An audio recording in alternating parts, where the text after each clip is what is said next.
Halo semuanya, di sini saya akan mengajak kita semua untuk mengetahui etnomatematika dan sains dari makanan tradisional khas Karo yaitu jong labar. Di sini, sebelum saya memulai menjelaskan tentang jong labar ini, sebelumnya perkenalkan, nama saya Martina Martalova Bursitepung dengan NIM 2313091002 dari jurusan Biologi Undisa di Bali. Sebelumnya, kita juga harus tahu latar belakang dari jong labar ini, di mana jong labar adalah makanan tradisional khas suku Karo dari Sumatera Utara yang memiliki makna budaya dan nilai simbolis dalam kehidupan masyarakat.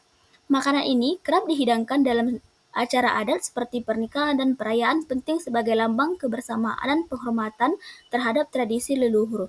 Dibuat dengan bahan-bahan alami dan teknik tradisional yang diwariskan secara turun-temurun. Jong labar mencerminkan kearifan lokal dan identitas etnis Karo. Keberadaannya tidak hanya sebagai sajian kuliner, tetapi juga sebagai bagian dari warisan budaya tak benda yang penting untuk dilestarikan di tengah-tengah perkembangan zaman ini. Ada 5 rumusan masalahnya, di mana yang pertama, bagaimana proses pembuatan jong labar khas Karo ini. Yang kedua, bagaimana konsep dan pola matematis dalam pembuatan jong labar. Yang ketiga, bagaimana karakteristik morfologi dan klasifikasi bahan jong labar. Yang keempat, bagaimana proses kimia dalam pembuatan jong labar. Dan yang terakhir itu, bagaimana proses fisika dalam pembuatan dari jong labar ini. Ada 5 tujuan dalam pembuatan jong labar ini. Yang pertama, untuk mengetahui proses pembuatan jong labar khas Karo. Yang kedua, untuk mengetahui perbandingan rasio bahan jong labar khas Karo ini. Yang ketiga, untuk mengetahui konsep dan pola matematis dalam pembuatan jong labar. Yang keempat, untuk mengetahui proses kimia dalam pembuatan jong labar. Yang kelima itu, untuk mengetahui proses fisika dalam pembuatan jong labar. Sejarah dan budaya makanan dari jong labar. Jong labar memiliki sejarah panjang sebagai bagian dari tradisi kuliner masyarakat Karo yang diwariskan secara turun-temurun dari generasi ke generasi.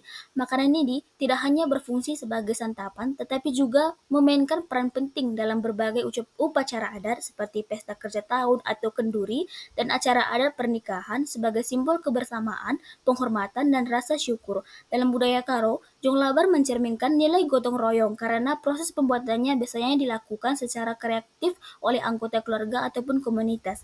Melalui makanan ini, masyarakat Karo tidak hanya mempertahankan identitasnya budaya mereka, tetapi juga mewariskan nilai-nilai sosial yang spiritual yang terkandung di dalam pembuatan jong labar ini. Landasan etnomatematika. Landasan etnomatematika dalam pembuatan jong labar khas Karo tercermin dari penggunaan konsep-konsep matematika yang secara tidak langsung diterapkan dalam praktik tradisional. Misalnya, dalam proses pembuatan jong labar yang terbentuk seperti kerucut ataupun silinder, terdapat pemahaman lokal tentang geometri dan simetri. Selain itu, pengukuran bahan-bahan seperti jumlah tepung, air, dan kelapa dilakukan secara takaran tradisional namun konsisten, yang mencerminkan konsep numerik dan proporsi. Proses pembagian adonan dan penyusunan jong labar dalam wadah juga menunjukkan adanya pola dan strategi spasial yang diwariskan secara turun-temurun. Etnomatematika ini menunjukkan bahwa masyarakat Karo telah menerapkan prinsip-prinsip matematika dalam kehidupan sehari-hari secara kontekstual dan berbasis budaya. Landasan sains. Landasan sains dalam membuat jong labar khas Karo dapat dilihat dari penerapan prinsip-prinsip kimia dan biologi dalam proses pembuatannya. Proses pemanasan dan pengukusan yang digunakan untuk memasak jong labar melibatkan perubahan fisik dan kimia pada bahan-bahan seperti tepung, gula, kelapa, di mana terjadi gelatinasi pati serta karamelisasi gula yang memengaruhi tekstur dan rasa. Selain itu, pemilihan bahan alami seperti daun pembungkus dan kelapa parut juga mencerminkan pemahaman lokal terhadap daya tahan serta nilai gizi yang dikandungnya. Proses ini menunjukkan bahwa meskipun bersifat tradisional, masyarakat Karo telah mempraktikkan prinsip-prinsip ilmiah dalam menjaga kualitas, keamanan, dan cita rasa makanan secara turun-temurun. Alat dan bahan. Yang pertama itu alat. Di sini saya menggunakan blender, kukusan, dan pisau. Selanjutnya bahan. Bahan yang pertama itu ada garam, daun pisang, tepung terigu, gula merah, kelapa, dan jagung. Nah, selanjutnya kita masuk ke prosedur kerja, di mana yang pertama itu siapkan bahan dan alat-alatnya. Seperti yang sudah saya jelaskan sebelumnya, alat-alatnya apa dan bahan-bahannya apa, ataupun bisa kita lihat semuanya di layar seperti yang sudah saya tunjukkan ini. Langkah yang kedua itu, kita iris semua jagung ke dalam blender, seperti di dalam video yang saya tunjukkan. Langkah yang kedua itu, kita iris semua jagung ke dalam blender, seperti di dalam video yang saya tunjukkan.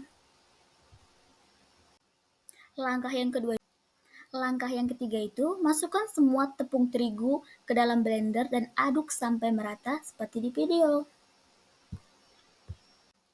Langkah yang ketiga, langkah yang keempat itu, masukkan garam ke dalam blender dan aduk sampai merata. Di sini garamnya sesuai yang diinginkan saja.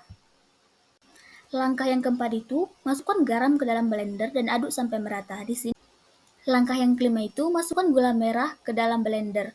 Di sini gula merahnya sesuai keinginan ataupun selera masing-masing saja ya.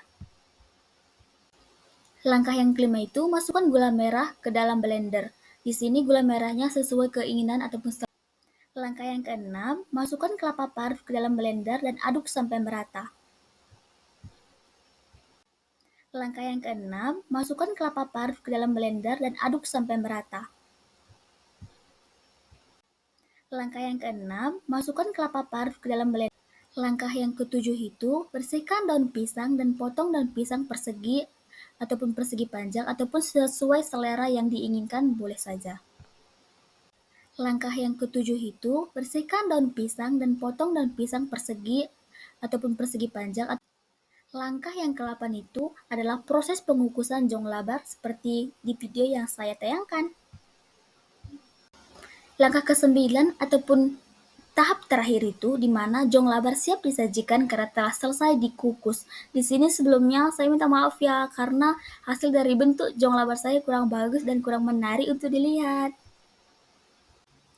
Nah, sekarang karena kita sudah mengamati proses pembuatan dari jong labar ini, kita juga harus tahu dong aspek-aspek apa saja yang ada di dalam jong labar ini. Di mana di sini aspek kimianya, di mana proses kimia dalam pembuatan jong labar kaskaro terutama terjadi selama pengukusan adonan yang terdiri dari jagung muda parut, gula merah, kelapa parut, tepung terigu, dan garam. Selama pengukusan, pati pada jagung dan tepung mengalami gelatinasi, yaitu proses di mana pati menyerap air dan mengembang sehingga membentuk struktur gel yang mengentalkan adonan dan memberikan tekstur lembut pada jong labar. Selain itu, jong labar mengalami karamelisasi ringan yang memberikan warna kecoklatan keemasan dan rasa manis khas pada kue ini. Reaksi kimia lainnya adalah seperti interaksi antara protein dan pati yang membantu mengikat bahan-bahan sehingga adonan tidak mudah hancur. Aspek kimia dalam perubahan pH dan kandungan nutrisi. Selama proses pembuatan jong labar kaskaro, terjadi penurunan pH secara bertahap akibat aktivitas bakteri asam laktat yang memfermentasi karbohidrat dan nasi menjadi asam organik.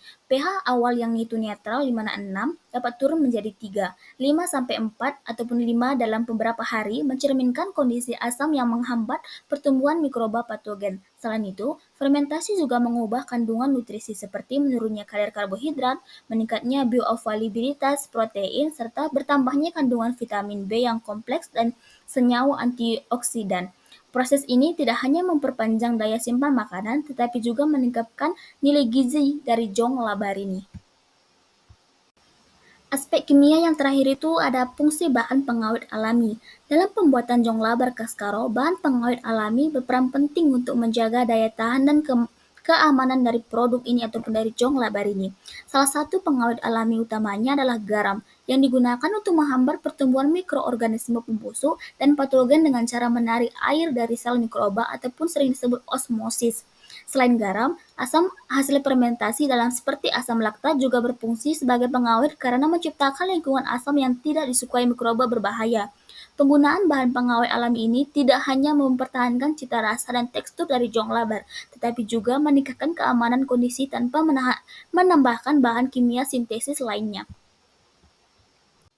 Nah, sekarang saya akan menjelaskan tentang aspek fisikanya dari jong labar ini, yang dimana transfer panas dan massa. Dalam pembuatan jong labar, terjadi transfer panas dan massa yang penting bagi fermentasi. Panas dari suhu lingkungan mempengaruhi kerja mikroba, sedangkan transfer panas terjadi saat garam dan air meresap ke dalam bahan, membantu penyebaran mikroba pembentukan rasa. Keduanya berperan dalam menghasilkan cita rasa dan tekstur khas dari jong labar ini. Aspek fisika yang selanjutnya itu ada perubahan fase ataupun padat, cair, gas. Dalam proses memasak jong labar kaskaro, terjadi perubahan fase fisika terutama dari cair ke gas saat pemanasan. Air dalam bahan makanan menguap menjadi uap air yaitu disebut gas yang membantu melunakkan tekstur makanan. Selanjutnya itu meskipun tidak banyak perubahan dari padat ke cair, namun pelelehan lemak atau pelunakan jaringan dapat terjadi, mendukung perubahan tekstur dan cita rasa yang ada di dalam jong labar saat dimasak. Dan selanjutnya kita masuk ke aspek fisika yang terakhir di mana tekanan dan suhu optimal. Dalam pembuatan jong labar, suhu optimal fermentasi berkisar antara 30 sampai 37 derajat Celcius untuk mendukung aktivitas bakteri. Tekanan dijaga pada kondisi normal ataupun atmosfer dengan wadah tertutup sebagian untuk menjaga kelembapan dan menciptakan lingkungan yang sesuai bagi fermentasi ini. Selanjutnya itu masuk ke aspek biologi. Mikroorganisme apa saja ya yang berperan dalam proses pembuatan jong labar ini? Di mana dalam pembuatan jong labar kaskaro terutamanya adalah bakteri asam laktat. Seperti gambar yang setelah saya tunjukkan, 3 gambar ini bisa kita dilihat. Bakteri ini secara alami terdapat pada bahan mentah dan lingkungan, lalu berkembang selama fermentasi. Mereka mengubah karbohidrat menjadi asam laktat yang menurunkan pH, mengawetkan makanan, serta membentuk rasa asam khas pada jong labar ini. Aspek biologi selanjutnya itu ada kandungan gizi dan manfaatnya bagi kesehatan. Jong labar mengandung karbohidrat, serat, vitamin B kompleks, dan mineral.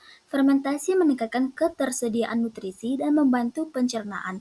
Konsumsinya itu bermanfaat untuk kesehatan usus, imunitas, dan metabolisme pada tubuh kita. Selanjutnya itu masuk ke klasifikasi bahan. Di sini ada gambar jagung ataupun jia mais. Bisa kita lihat dari klasifikasinya ya. Selanjutnya itu masuk ke klasifikasi bahannya itu seperti kelapa. Bisa kita lihat di sini ada gambar kelapa yang sudah diparut dan pohon kelapa. Di sampingnya itu ada klasifikasi dari pohon kelapa ini. Klasifikasi bahan selanjutnya itu ada gula merah, di mana gula merah itu dari pohon aren. Bisa kita lihat ya di sini gambar pohon aren dan gula merah yang sudah jadi. Dan samping itu ada klasifikasi dari pohon aren ini. Selanjutnya itu masuk ke bahan seperti tepung terigu, di mana tepung terigu ini berasal dari biji gandum. Di sini ada gambar dari gandum dan di sampingnya itu ada tepung terigu yang sudah jadi. Di sampingnya lagi ada klasifikasi dari gandum ini. Di sini ada tabel morfologi bahan pembuatan jong labar khas Karo itu, di mana bahan yang pertama itu jagung. Bentuknya itu butiran bulat ataupun pipih. Teksturnya itu keras, licin ataupun keriput, tergantung jenisnya ya. Warnanya itu kuning, putih, merah, ungu, beragam lah kalau warna jagung. Ciri khasnya itu butirannya keras ataupun lunak, ada yang berlekuk atau licin, ada yang manis dan transparan. Selanjutnya itu gula aren. Kristalnya kecil ataupun berbentuk butiran, teksturnya itu kasar ataupun halus tergantung proses pembuatannya. Warnanya itu coklat tua sampai hitam. Ciri khasnya itu rasa manis khas dengan aroma karamel berasal dari nira pohon aren. Selanjutnya itu pohon kelapa ataupun kelapa parut, di mana bentuknya itu serpihan tipis dan panjang. Teksturnya itu kasar dan sedikit berminyak. Warnanya itu putih ataupun kekuningan. Ciri khasnya itu berasal dari daging kelapa, aroma khasnya itu kelapa segar. Selanjutnya itu tepung terigu. Bentuknya itu bubuk halus, teksturnya itu halus dan ringan. Warnanya itu putih ataupun kekuningan muda. Ciri khas dari tepung terigu itu bubuk halus dari gandum mudah mengumpal jika basah. Yang terakhir itu ada garam, bentuknya itu kristal kecil sampai besar. Teksturnya itu kasar sampai halus. Warnanya itu putih kristal. Ciri khas dari garam itu rasa asin mudah larut di dalam air. Ternyata saya sudah banyak kan menjelaskan tentang latar belakang dari jong labar, alat dan bahan yang diperlukan untuk membuat jong labar, langkah kerjanya, proses-prosesnya itu ya kan, dan ada pun aspek-aspek yang ada di dalam proses pembuatan jong labar ini. Di mana di sini saya akan menyimpulkan pembuatan jong labar Kaskaro merupakan proses kuliner tradisional yang syarat nilai budaya, menggabungkan kearifan lokal dengan prinsip ilmiah dan etnomatematis secara alami. Dari pemilihan bahan hingga teknik pembungkusan dan membungkus, setiap tahap mencerminkan tradisi yang diwariskan turun-temurun.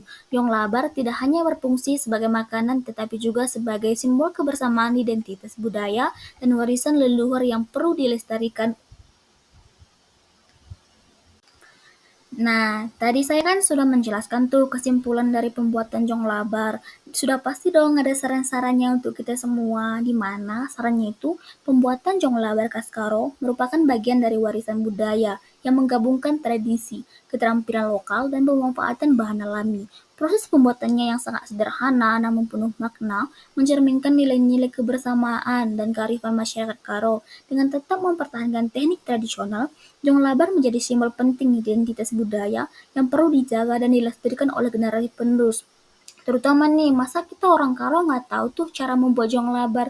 Masa kita cuma tahu membeli aja? Jadi, ayo dong sekarang kita harus mempelajari cara membuat jong labar agar kita bisa melestarikan tradisi membuat jong labar ini, agar kita untuk kemudian harinya itu bisa menerapkan cara membuat jong labar untuk anak cucu kita yang kelak. Nah, di sini yang terakhir itu ada daftar pustaka pendukung dari pembuatan jong labar ini. Di akhir penutupan video ini, saya ada dua pantun untuk kita semua. Yang pertama tuh, ada kelapa muda dipetik pagi, segar rasanya sampai ke hati. Terima kasih sudah menyimak video ini. Mohon maaf bila ada salah kata tadi. Nah, untuk pantun yang kedua itu, pagi hari makan ketan, disanding manis di gula aren. Warisan leluhur jangan dilupakan, makanan tradisional mari kita lestarikan. Mungkin sekian video dari saya ucapkan terima kasih banyak.